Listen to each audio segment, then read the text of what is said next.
ఇప్పటికే తమిళవాడైన తెలుగు హీరోగా భారీ విజయాలు అందుకున్నాడు సిద్ధార్థ్. నువ్వు వస్తానంటే నేను వద్దంటానా, బొమ్మరిల్లు వంటి సినిమాలు సిద్దుకు అప్పటి యూత్ తో పాటు ఫ్యామిలీ ఆడియన్స్ లో విపరీతమైన ఫాలోయింగ్ తీసుకొచ్చాయి. అయితే గత కొన్నేళ్లుగా తమిళ చిత్రాలపైనే ఎక్కువగా ఫోకస్ పెడుతున్నాడు. మధ్యలో తన అనువాద సినిమాలతో అప్పుడప్పుడు తెలుగు ప్రేక్షకులను పలకరించడానికి రావడం, మీడియా మీట్స్ లో వివాదాలు కొని తెచ్చుకోవడం సిద్ధార్థ్కి పరిపాటిగా మారింది.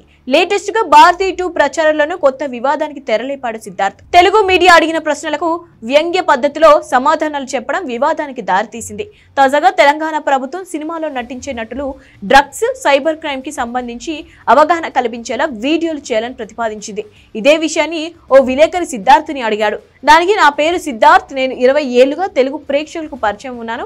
సురక్షిత శృంగారం గురించి నేను అవగాహన కల్పించే ప్రయత్నం చేశా. సంబంధిత హోర్డింగ్స్ 2005 నుంచి 2011 వరకు ఆంధ్రప్రదేశ్ లో కనిపించేవి. అది నా బాధ్యత. ప్రతి నటుడు సామాజిక బాధ్యత కలిగి ఉంటాడు అంటూ సమాధానం చెప్తూనే ఈ ప్రశ్న పెద్దగా ప్రాధాన్యత లేనిగా మాట్లాడుతూ దానికి కమల్ సార్, రకుల్ మీరు సమాధానం చెప్పనవసరం లేదు అంటూ తనే వాళ్ళకి చెప్పేశాడు. సిద్ధార్థ్ ప్రవర్తించిన ఈ తీరుపై సోషల్ మీడియాలో పెద్ద చర్చ జరుగుతోంది.